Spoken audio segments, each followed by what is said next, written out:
The gentleman from Michigan, Mr. James, will control 20 minutes. The gentleman from New York, Mr. Meeks, will control 20 minutes. And the gentleman from Florida, Mr. Getz, will control 40 minutes. The chair recognizes the gentleman from Michigan. Mr. Speaker, I ask unanimous consent that all members may have 5 legislative days in which to revise and extend their remarks and include any extraneous material on the resolution under consideration. Without objection. I yield myself as much time as I may consume. Gentleman's recognized. Mr. Speaker, I'd like to start by commending the gentlemen from Florida, both, for their concern about our nation's ongoing military engagements.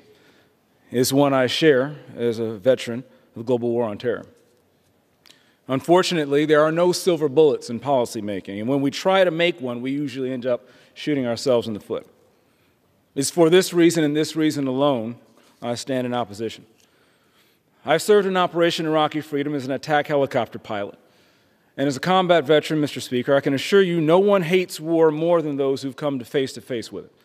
I do not look back on the days of American military overreach and intervention in the Middle East with nostalgia.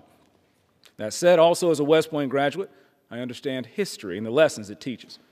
The Siren song of isolationism is tempting, but allowing vacuums of American influence around the world to be filled by terrorists and exploited by communists is a direct threat to Americans at home.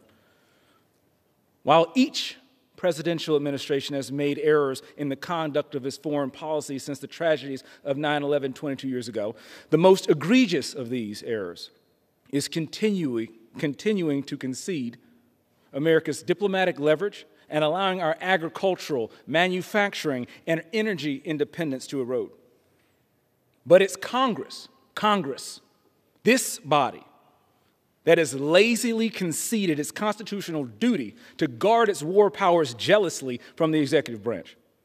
Congress's failure to hold each administration this century accountable for their vague, broad, and failing foreign policies may force Congress to exercise our war powers again in my lifetime.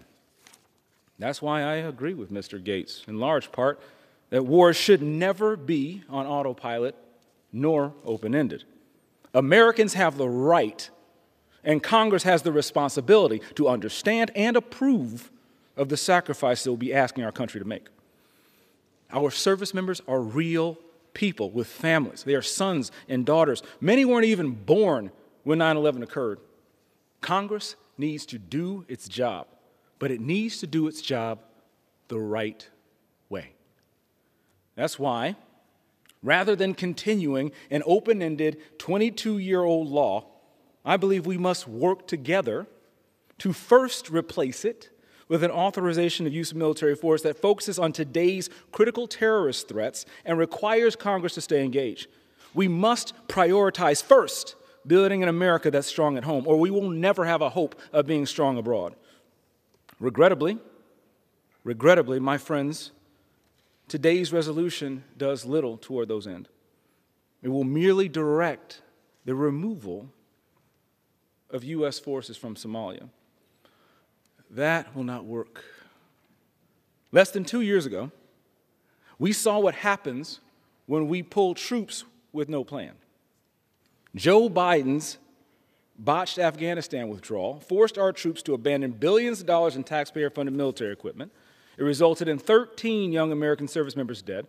It left hundreds of thousands of American veterans who served in Afghanistan wondering if their efforts were in vain. It embarrassed America on the world stage and left a gaping hole that China and the Taliban rushed to fill in. What have we learned? The Biden administration responded with the commander-in-chief checking his watch during a dignified transfer of service members killed, and Defense Secretary Lloyd Austin claiming he had no regrets about the withdrawal. What have we learned? But lest my argument be debased or derided as petty partisanship, let me flip the script. Mr. Speaker, I ask you, what happened the last time Republicans tried to repeal something without a plan to replace it? I tell you the truth. What happened then will pale in comparison to the consequences of ceding global strategic high ground of the future to those who mean to harm us. I will be the first to argue that we've become over-dependent on the military rather than investing in ourselves, in our industrial base at home, wielding diplomacy, and harnessing economic statescraft as our tools of first resort. There is no global stability when America is economically weak, militarily impulsive, and has a reputation of retreat. The most devastating effect of abandoning our allies, even now, thousands of our fellow Americans on the battlefield, is that our friends don't trust us and our enemies no longer fear us. If we want nations around the world to choose America instead of dictators and despots, we must give them a reason to do so. This premature withdrawal from Somalia will be a great victory for a dangerous al-Qaeda affiliate that seeks the death of America. There's another group of adversaries to keep in mind as well. Russia and the Communist Party of China would like nothing more than to see the U.S. take a foreign policy of isolationism. There's already a Chinese military base on the east coast of Djibouti. There are reports of more coming to the west coast of Africa, which will pose a direct threat to America. If we cavalierly withdraw from Africa, the CCP will rush to fill in the void like they did in Afghanistan. By emboldening terrorists, Russia and Communist China, this resolution would harm the national security of the United States. Again, Mr. Speaker, I applaud the gentleman from Florida's initiative for forcing this long overdue debate. I also applaud leadership for allowing it to come to the floor. I invite the gentleman to work with me to end this executive overreach of over 2 decades, to pull back our war powers and Article I authority under the Constitution in a way that truly puts America first.